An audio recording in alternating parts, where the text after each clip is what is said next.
You're quiet, I murmured as Layla and I walked through the terminal, our fingers loosely intertwined. You know I get nervous before flights, she said, forcing a smile. I thought this trip would fix that, I joked, nudging her. She didn't laugh. Layla, what's going on? I asked. Nothing, just thinking about us. She looked away. Maybe. I tried to ignore the twist in my chest. We were supposed to be excited, engaged, planning a future, but something in her voice kept tugging at me. I'll check our gate, I said, letting go of her hand for a second. I turned toward the screen. Seconds. That's all it took. Layla, I spun back. She was gone. My heart thudded. I scanned the rushing crowd. Layla, nothing except my phone buzzing. I opened her voice message, and her trembling whisper filled my ears. I'm sorry. I can't marry you. I met someone who can give me the life I deserve. Please don't look for me. The world tilted. Air seemed to drain out of my lungs. No. Layla, what are you saying?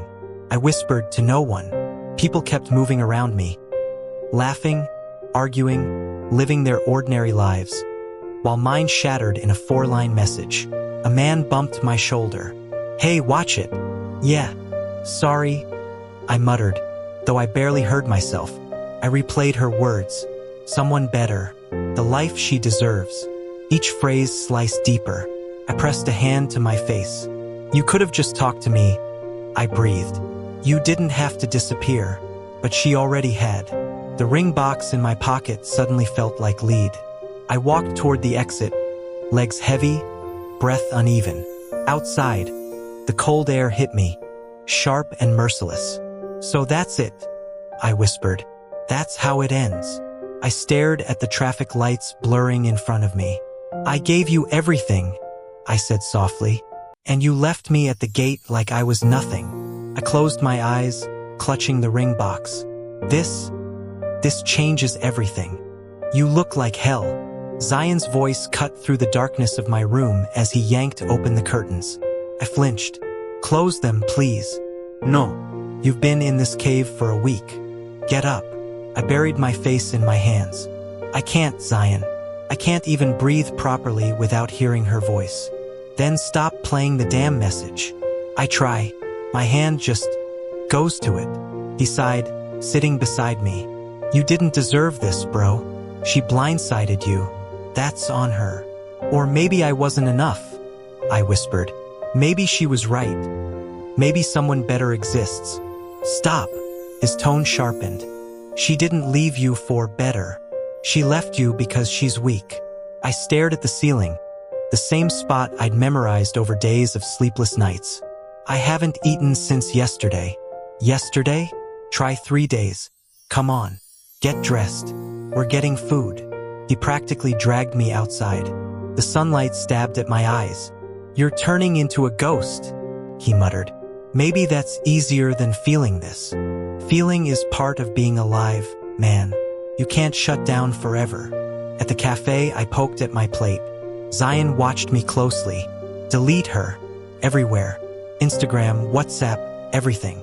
I unlocked my phone with shaking fingers. If I delete her, it becomes real. It's already real. I hit delete account. My chest tightened like a fist. Minutes later, Zion's expression shifted, hesitation, then anger. I wasn't gonna tell you yet, he said. But you deserve the truth. I looked up. What truth? Adil, her boss. She's with him. The fork slipped from my hand. What? They've been close for months. Everyone at her office knew. My breath turned sharp, painful. She left me for him? Yeah, and he bragged about it. Said you were too soft to notice. A heat rose in me. Slow, burning, alive. He used my trust to get to her, I said, voice trembling. Exactly. For the first time in days, I felt something other than grief. Zion, I need answers, I whispered. Maybe even justice. You're back, Sana murmured as I walked into the office. Yeah, I said, adjusting my bag, trying to be at least. Her gaze softened. Take it slow. People Talked a lot last week. Let them, I replied, though my voice wavered. As I made my way to my desk, I heard two coworkers whisper. He got dumped at the airport. Adil said he was unstable. My jaw clenched. Say it louder. Maybe I'll hear it clearly. I snapped. They froze. We didn't mean. Yeah, you did. It's fine. Just keep it honest. He said, exhaling slowly. Unstable? Adil was spreading lies now. I opened my laptop, but my hands wouldn't stop shaking. Zion called. You good? He asked. Apparently I'm unstable now. Adil's making sure everyone knows. That guy's trash. Don't let him control the narrative. I won't, I said, surprising myself. I'm done being the guy who breaks in silence. That was the moment, the snap, the shift, the awakening. I stayed after hours, drowning myself in unfinished reports. Sanaa walked by. You're still here. Yeah, I need to rebuild something. Yourself. I nodded. Exactly. Midnight crept in. My eyes burned. My wrist ached, but I kept typing. That's when Mr. Rahim appeared at my cubicle. You've been here 3 nights in a row, he observed. I'm trying to improve, sir. I've messed up too much lately. He studied me quietly. You didn't mess up. Life hit you. Hard. But you're responding the right way. I swallowed. Thank you. I just want to be better. Then let me help you. I'll mentor you, if you're willing to commit. My breath caught. Why me? Because I see potential you don't see in yourself yet. The words sank deep, anchoring me. I'm willing, sir. More than you know. Good. Then this is the beginning. Not the recovery, he paused, but the rise. As he walked away, I stared at my reflection in the dark window. For the first time since the airport, I saw someone worth rebuilding. Zion leaned over my desk one evening, eyes wide. You're really doing this? I have to, I said. I can't stay broken forever. He grinned. Then show me the fire, bro. And for the first time, I felt something burn. Every day with Mr. Rahim became a battlefield of learning. Investments aren't luck, he said. They're discipline. I scribbled notes. Teach me everything. Don't hold back. Good. Then fail fast and fail smart. I did fail spectacularly at times. But each night, instead of collapsing, I opened another book, another lecture, another spreadsheet. Zion showed up with food. You studying again? Yeah. Pain makes a good teacher. Pain also makes idiots skip meals. Eat. I laughed, weak but real. Months passed like storms. I learned real estate, aviation business models, negotiation strategies. Mr. Rahim pushed me harder. Confidence is built, not gifted. I'm trying, sir. Trying isn't enough. Show me results. So I worked, harder than I ever had. Nights blurred into dawns, but I wasn't drowning anymore. I was rising. Every small win stitched another piece of me back together. One night, after another failed pitch deck, I collapsed on my couch. Zion tossed a pillow at me. Get up. Failure isn't fatal. Feels like it is. Then feel it and move anyway. I stared at my laptop. Something inside me pulsed. Anger, ambition, hunger. I rebuilt the deck, line by line. At sunrise, I sent it to an investor I admired. The reply came hours later. He wanted to meet. My hands shook as I read the email again. Zion burst into my room. Don't faint. This is your moment. I'm actually doing this, Zay. No. You're becoming who you were meant to be. I exhaled slowly, feeling the weight of my journey shift into strength. This wasn't revenge anymore. It was rebirth. Your schedule's full for the next 2 weeks, sir. Should I shift your Dubai meeting? My assistant asked as she walked beside me. I almost laughed at the word, sir. No, keep it. I'll manage. Zion whistled as I stepped into the elevator. Look at you, busy, important, borderline arrogant. I'm proud. It's not arrogance, I said, adjusting my suit. It's survival. He nudged me. Nah, it's success. Own it. And I did. Investors called me instead of ignoring me. Clients flew to me for meetings. I wasn't the man waiting at gates anymore. People waited for me. The day I bought my first luxury car, Zion spun the keys in his fingers. "You sure this is you now?" "I earned it," I said quietly. "Then drive it like you mean it." But even with the shine, the victories, the applause, a small hollow stayed inside me. One night, as I reviewed contracts, Zion sat across from me. "You're thinking about her again, aren't you?" I didn't deny it. Not because I miss her, because I never got closure. Closure is overrated. Maybe, but it's human. He leaned back. "Well, you might find this interesting. A deals company is collapsing.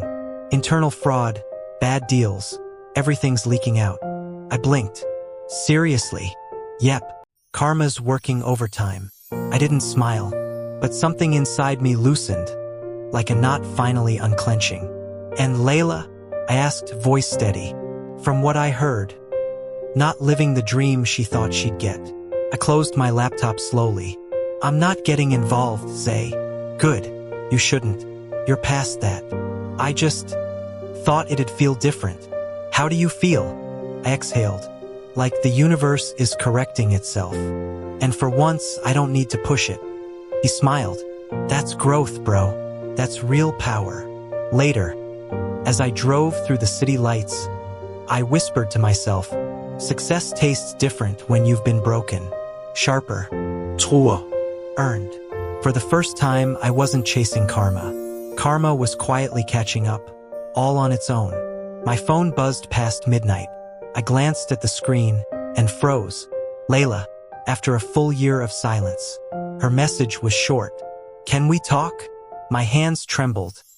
Not from love, not from longing, but from the strange calm inside me. Zion looked up from the couch. "You okay?" She texted. I said. His eyebrows shot up. "No way. What does she want?" "Round 2 of Heartbreak. She wants to talk." "And you?" I inhaled. "For the first time, I feel nothing." I replied, "Sure. One conversation." When she saw me at the cafe, her breath hitched. "You look different," she whispered. "Life does that," I said, taking a seat. Her hands trembled around her cup. "A deal cheated on me. He used me, lied to me, then threw me out like I didn't matter." Her voice cracked. I'm sorry. "For everything. For hurting you. For choosing him. I was stupid. Blind." I watched her quietly. A year ago, her words would have destroyed me. Now, they felt like echoes from another lifetime. "Why tell me this now?" I asked. "Because you deserved better than what I did. And I regret it every day." "Regret isn't easy," I said softly. "I know. That's why I'm asking if we can talk. Properly. For closure." She looked at me with eyes full of guilt, maybe even longing. But I felt steady, grounded. "Layla," I said, leaning back, "I already forgave you." Her lips parted in surprise. "You did?" "Yeah, not for you. For me." Forgiveness stopped you from living in my head. Tears spilled down her cheeks. "I ruined everything good in my life." "Life has a way of returning what we give," I said calmly. "You made your choice, and so did karma." She sobbed quietly. "Do you hate me?" No, Layla. "I'm just done. That's all." She nodded slowly, breaking in front of me. Not by my words, but by the weight of her own decisions. As I stood to leave, I felt something final settle inside me. The chapter wasn't just ending. It was already over. "You've exceeded every expectation," Mr. Rahim said as he closed the office door behind us. I smiled nervously. "Just trying to keep up, sir." "No," he corrected. "You outgrew the race entirely, which is why I want you as co-owner of our new aviation partnership." I blinked. "Co-owner? Me?" He chuckled. "Yes, you. You've earned it with blood, grit, and sleepless nights." My chest tightened, this time not with pain but pride. Zion practically jumped when I told him. "Bro, you're flying, literally and figuratively." IGCOM. He left? Mr. Rahim nudged a folder toward me later that week. If you're going into aviation, you should learn to command the sky. Start your pilot training. I stared at him. You think I can do that? I know you can. The sky suits people who've survived storms. So I trained. Early mornings in quiet hangars. Long hours memorizing instruments, charts, safety protocols. The cockpit felt intimidating at first, but then it felt like home. Zion watched one of my simulator sessions. You look like a kid with superpowers, he said. It feels like freedoms, eh? I admitted. Up there, nothing hurts.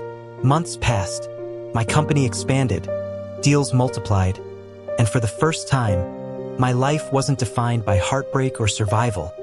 It was defined by possibility. The day of my final pilot test, I stood by the aircraft, heart pounding. The instructor smiled. Ready, more than ever. The test felt like a blur. Takeoff, turns, emergency procedures, landing. When the wheels touched the ground smoothly, I heard cheering from outside. Zion was jumping like an overexcited kid. You did it. Captain Heartbreak is now Captain Sky. I laughed so hard my eyes watered. The instructor handed me the signed approval. Congratulations, pilot. I stepped outside, looked up at the vast blue stretching endlessly above me, and for the first time in years, my chest didn't feel heavy. Felt open, felt whole. This is it, I whispered. I didn't just move on. I rose. The sky wasn't an escape anymore. It was my beginning. The wheels touched the runway with a soft thud, smoother than any landing I'd practiced. Beautiful touchdown, my co-pilot said. Fitting place for it, I replied, staring out at the airport that once broke me. The staircase lowered. A small, excited crowd gathered, whispering, recording. I took a breath and stepped out in my pilot uniform. Calm, steady, whole. Zion shouted from below, Captain Sky, make it dramatic. I laughed. Bro, walking is dramatic enough. Then I saw her. Layla. She stood behind the crowd, hands clasped, eyes wide. Shock hit her like lightning. Her breath caught. Her posture faltered. She wasn't expecting this version of me. The man she left here in pieces, now landing a private jet. She took a small step forward. You're flying now? She whispered. I met her gaze, but my face stayed steady. Yeah, I said simply. I am. Her voice wavered. I didn't know you became this. You weren't supposed to. She swallowed hard. I'm glad you're doing well. Truly. There was a tremor beneath her words. Regret, disbelief, maybe even longing. Zion called out from behind me. Come on, pilot. We're celebrating. Layla's eyes flickered at the interruption.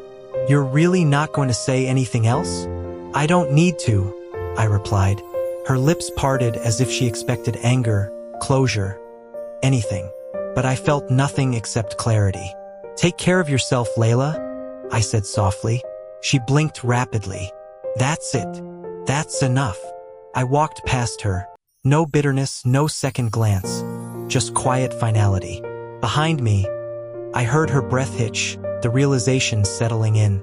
The man she abandoned had become someone she couldn't reach, couldn't hurt, couldn't even stand beside anymore. Zion nudged me as we headed toward the car. You okay? Better than okay, I said. I'm free. As we drove off, I glanced once at the sky, wide, endless, waiting.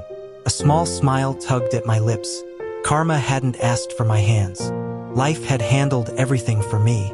That night, I sit by my apartment window, the glass cool against my fingertips as the city glows beneath me. Karachi's lights flicker like distant memories.